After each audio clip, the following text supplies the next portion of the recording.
사라가 127세를 살았으니 이것이 곧 사라가 누린 햇수라. 사라가 가나안 땅 헤브론 곧 기럇 아르바에서 죽음에 아브라함이 들어가서 사라를 위하여 슬퍼하며 애통하다가 그 시신 앞에서 일어나 나가서 헷 족속에게 말하여 이르되 나는 당신들 중에 나그네요 거류하는 자이니 당신들 중에서 내게 매장할 소유지를 주어 내가 나의 죽은 자를 내 앞에서 내어다가 장사하게 하시오. 헷 족속이 아브라함에게 대답하여 이르되 내 주여 들으소서. 당신은 우리 가운데 있는 하나님이 세우신 지도자이시니 우리 묘실 중에서 좋은 것을 택하여 당신의 죽은 자를 장사하소서. 우리 중에서 자기 묘실에 당신의 죽은 자 장사함을 금할 자가 없으리이다.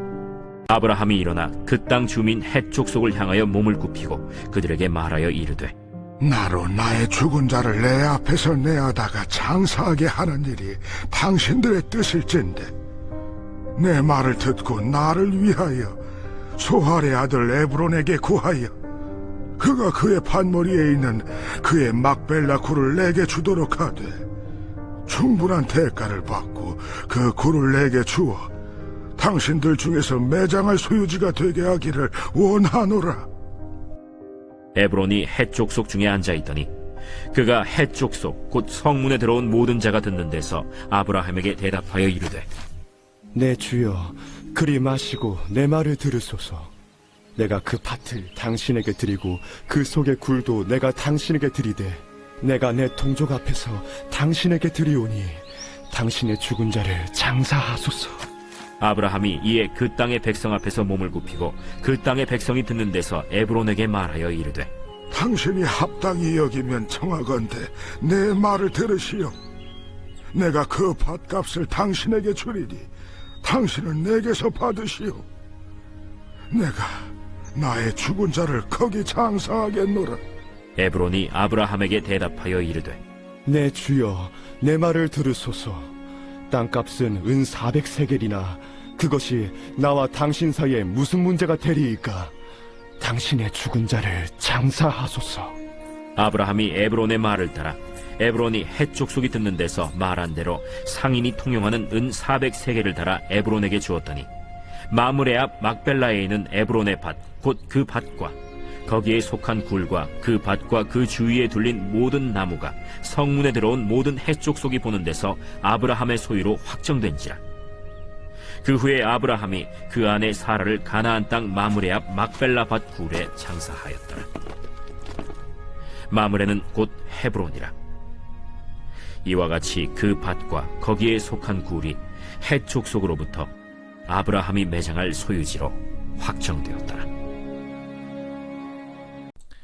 여러분 반갑습니다. 오늘도 큐트로 여는 기막힌 하루입니다. 본 말씀 창세기 23장 1절부터 20절의 말씀입니다.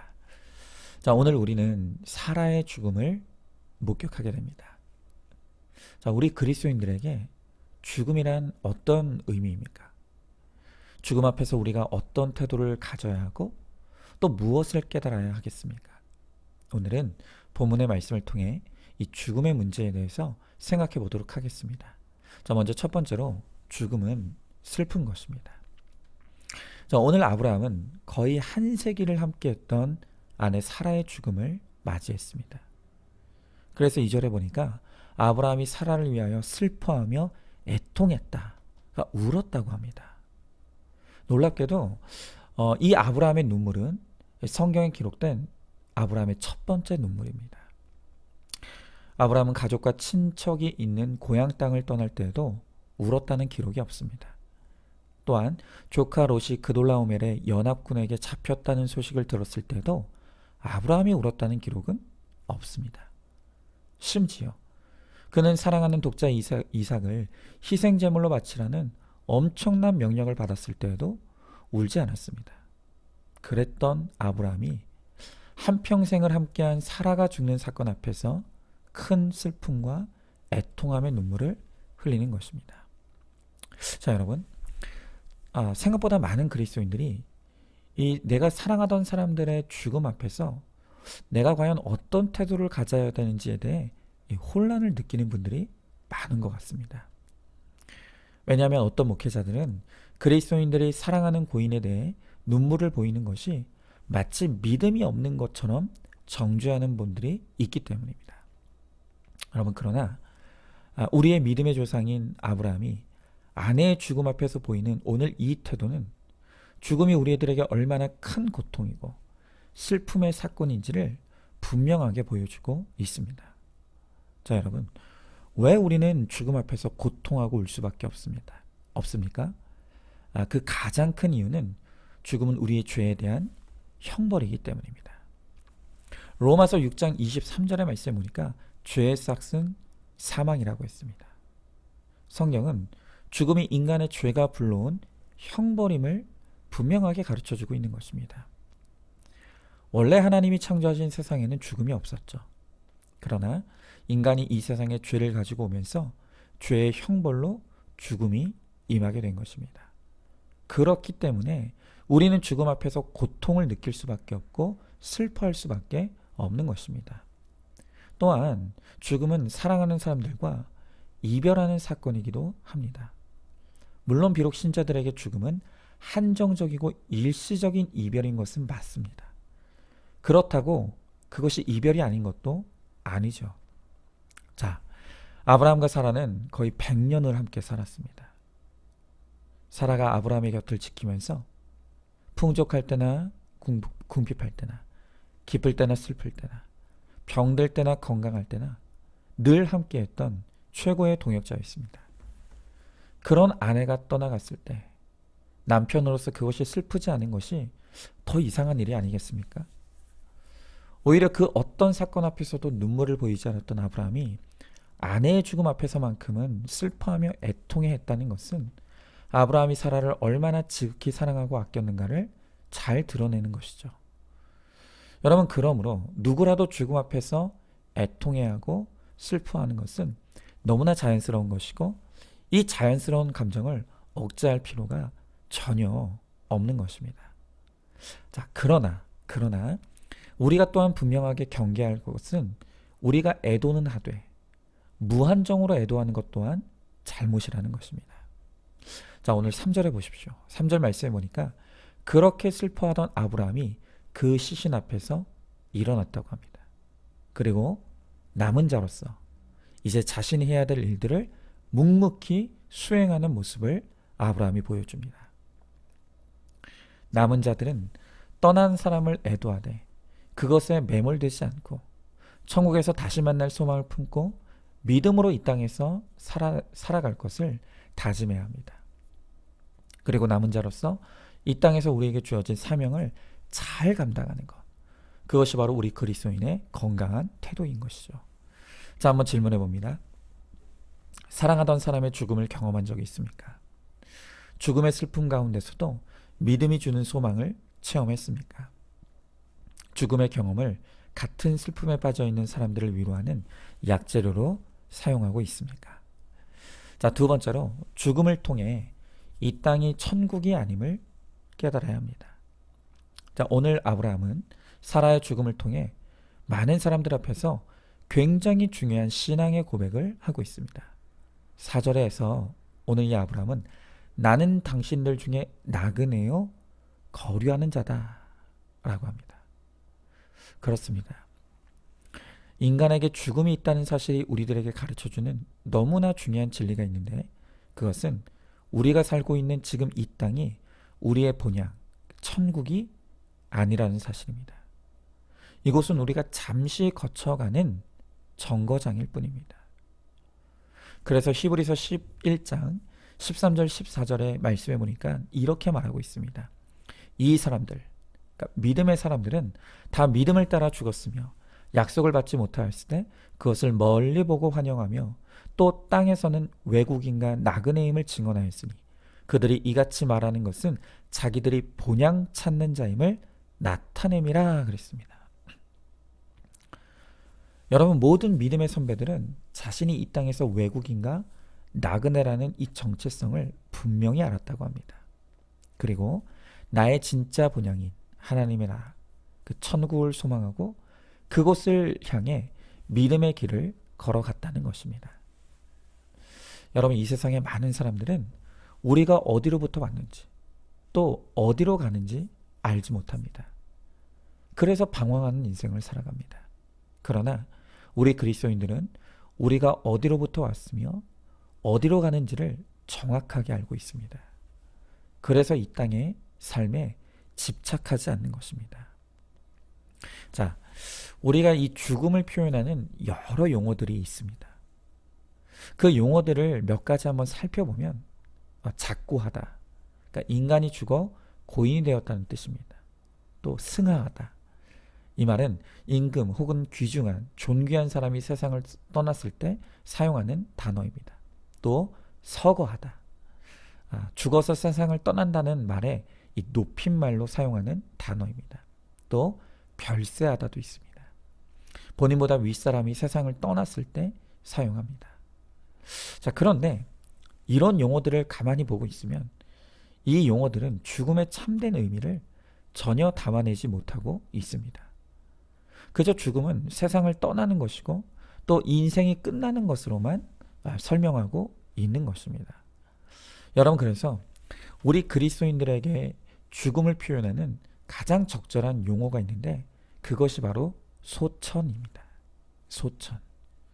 여러분, 이 소천은 불을 쏘의 하늘천, 즉 하늘의 부름을 받아 돌아간다 라는 뜻입니다.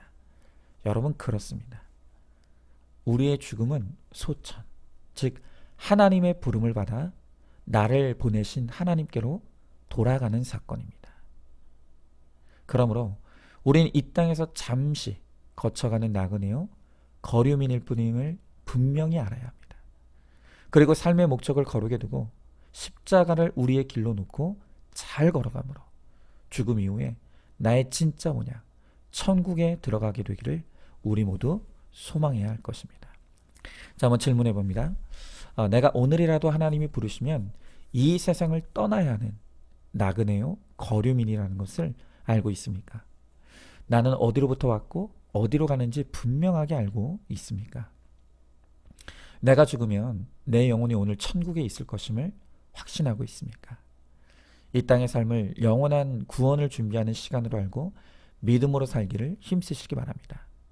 자, 이제 마지막 세 번째로 이 땅의 남은 시간 동안 우리는 사명 감당하기를 힘써야 합니다. 자, 오늘 말씀해 보면 아브라함은 헷족 속의 에브론에게서 은 400세겔을 치르고 그의 밭과 그에 속한 굴과 주위에 둘린 모든 나무를 샀습니다. 여러분, 그런데 이것은 단순히 그의 아내의 매장지를 사는 의미만 있는 것이 아닙니다. 여러분, 기억하십니까? 하나님께서 최초의 아브라함을 그의 고향 땅에서 불러내실 때 하나님은 약속하시기를 내가 가나안 땅을 너와 내 자손에게 주리라 라고 약속하셨습니다.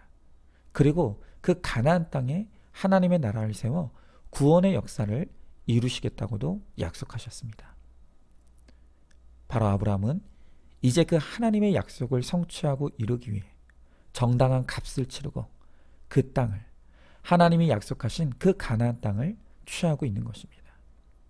그리고 아브라함이 값을 치르고 산 그 땅에 이제 후손들이 살게 되고 거기에 이스라엘 나라가 세워지고 바로 그곳에 예수님이 나시게 되는 것입니다.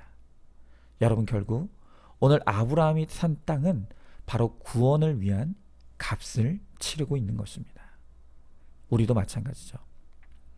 하나님께서 우리를 죽지 않고 오늘 여기까지 살게 하신 것은 우리가 이 땅에 남아 감당해야 될 사명이 있기 때문입니다. 어떤 값비싼 대가를 치르더라도 내 가정이 믿음의 땅이 되어 가정의 구원을 이루는 것, 바로 그것이 오늘 우리가 살아있는 이유인 것입니다. 여러분, 특별히 우리는 내 사랑하는 가족의 구원을 위해 내 생명조차도 구원의 값을 치르는데 내어줄 수 있어야 합니다. 사도 바울은 사도행전 20장 24절에서 고백하기를 내가 달려갈 길과 주 예수께 받은 사명 곧 하나님의 은혜의 복음을 증언하는 일을 마치려 하면은 나의 생명조차 조금도 귀한 것으로 여기지 아니한다 라고 고백합니다. 그러니까 바울은 한 영혼의 구원을 위해 자신의 생명을 값으로 내어놓는다고 고백하는 것입니다. 이렇게 바울이 자신의 생명을 구원의 값으로 치렀기에 그를 통해 수많은 교회가 세워지고 많은 구원의 열매를 얻을 수 있었던 것입니다. 여러분, 이 세상 사람들을 보면 누가 가르쳐주지 않아도 죽음을 두려운 것으로 알고 불안해합니다. 왜 그럴까요? 왜 모든 사람에게 죽음은 두려운 것입니까? 왜냐하면 죽음 이후에 우리의 죄에 대한 심판이 있다는 것을 우리의 본능이 인식하고 있기 때문입니다. 그래서 죽음이 현실임에도 불구하고 이 땅에서 하나님을 믿지 않는 자들은 애써 죽음을 외면하고 죽음을 생각하지 않으려고 합니다. 여러분, 그러나 싫던 좋던 가족이나 친척의 죽음 앞에서 누구라 죽음이라는 현실을 직면할 수밖에 없습니다. 여러분, 바로 그런 이유로 이 장례식장이야말로 인간이 가장 겸손해지고 숙연해지는 거의 유일한 장소라고 할 수 있습니다. 그래서 저는 우리 모두가 사랑하는 가족을 위해 가장 마지막에 감당할 수 있는 사명이 바로 이 죽음의 사명이라고 믿습니다. 나의 죽음을 통해 가족들에게 우리의 죽음이 현실임을 가르쳐주고 또 죽음 이후에 천국과 지옥이 있음을 알려줘야 합니다. 또한 천국에서 다시 만날 수 있기를 도전하고 권면해야 합니다. 이렇게 죽음조차도 우리의 사명의 도구가 되어 쓰임받는 사람이야말로 최고의 죽음을 맞이한 사람들입니다.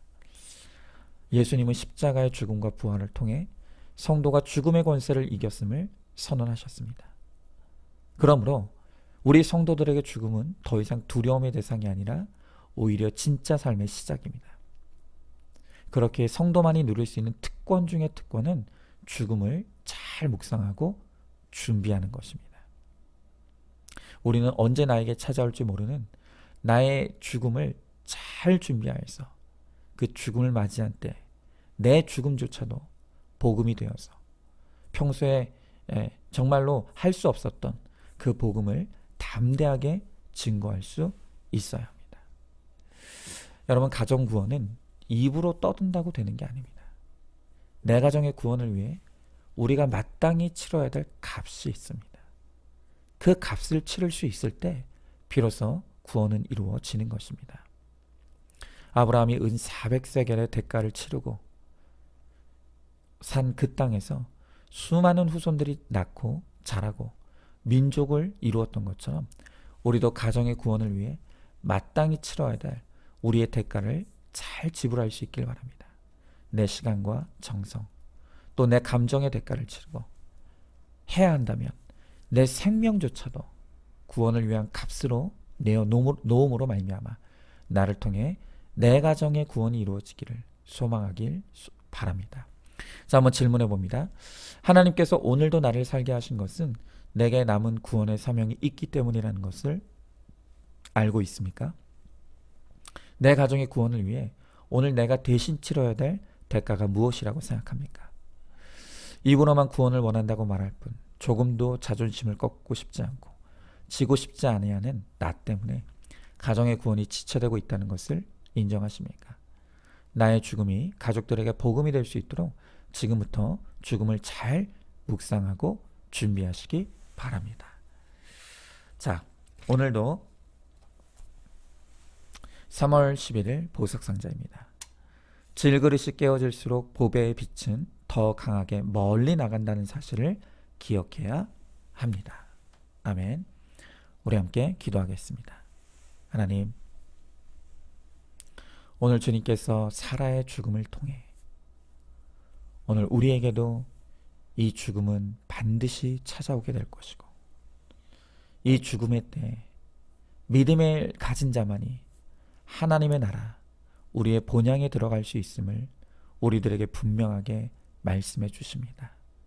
하나님, 우리에게는 죽음이 영원한 고통과 슬픔의 사건이 아닌 예수 그리스도로 말미암아 기쁨의 사건이고 진정으로 안식에 들어가는 사건임을 우리가 기억하게 하시고 이 땅에서 믿음으로 나그네와 거류민의 삶을 잘 살아가다가 그렇게 주님 부르실 때 언제든지 주님의 부르심을 받고 기쁨으로 천국에 들어가는 우리 모두가 되게 하여 주시옵소서.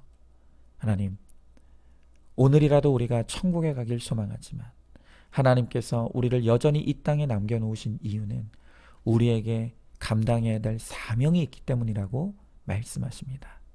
주님, 오늘 내게 주신 가정의 구원을 위해 오늘 우리가 마땅히 치러야 될 대가를 잘 치를 수 있게 하시고, 특별히 해야 한다면 우리의 생명까지도 내 가정의 구원을 위해 우리가 희생하고 바쳐내므로 하나님, 나를 통해 내 가정이 주님께 돌아오는, 내 가정의 영혼을 구원하는 일에 쓰임받는 우리 모두가 되게 하여 주시옵소서.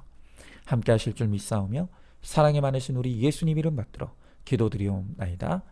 아멘. 오늘도 큐티로 기막힌 하루를 살아내는 하늘가족 공동체 우리 모든 성도님 되시기를 주님의 이름으로 축복합니다.